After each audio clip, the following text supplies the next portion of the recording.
Sir ஒரு room தான் இருக்கு. அப்படியா? சரி. ம் கொடு. என்னங்க சார்? ஆண்டி, ஒரே ரூமு 2 பெட்டு உங்களுக்கு ஓகேவா? சரி பிட்டு. சரி போலாம்.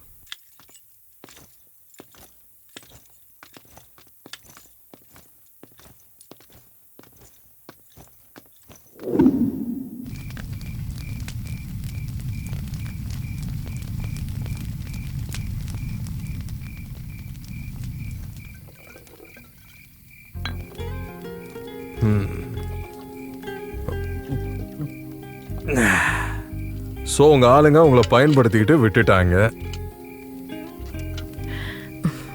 எங்க ஆளுங்க எல்லாரும் இல்ல, என் புருஷன் மட்டும்தான். இன்னுமுமா புருஷன் சொல்றீங்க? இத பாருங்க, நான் யாருக்கும் அட்வைஸ் பண்ண மாட்டேன். எதுக்குன்னா அவன் அரிப்புக்கு அவன் தான் சொரிஞ்சுக்கணும்.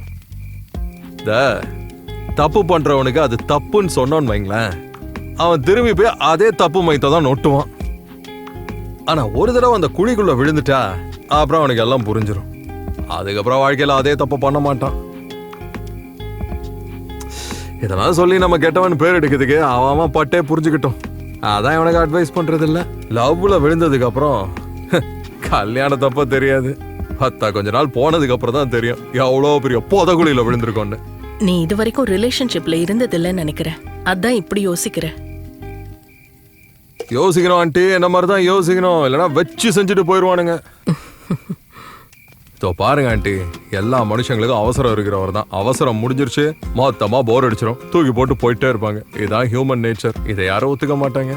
இத்தனை நாளா நீங்க உங்க பிள்ளைங்களோட சேர்ந்து சந்தோஷமா இருந்தீங்க, ஆனா இப்ப இருக்க மாட்டீங்கல்ல. அதுக்கு போய் சாகுறதுக்கு ரெடியா இருக்கீங்க. சாவுல என்ன இருக்கு ஆண்டி? எப்படி பிறந்தோமோ அப்படியே இறந்துருவோம்.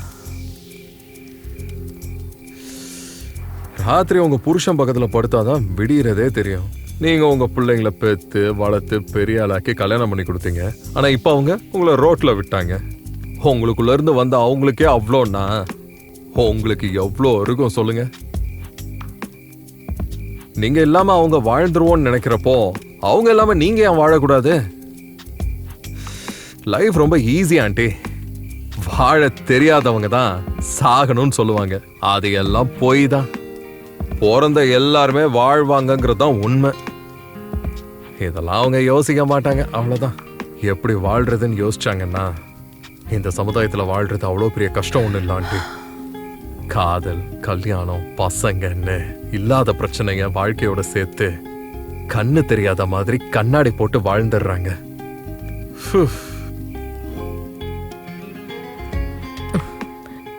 நீ அந்த வாழ்க்கைக்குள்ள போகல பிட்டு, அதனால என்ன வேணாலும் சொல்லுவ. யார் சொன்னாங்க இதுல உங்களை குதிக்க சொல்லி? மனுஷனோட வாழ்க்கைக்கு பர்பஸ் என்னன்னா அதான் அவசரம். ஒரு தடவை யோசிக்கணும் ஆண்டி, அவசரப்பட்டு குதிக்க கூடாது.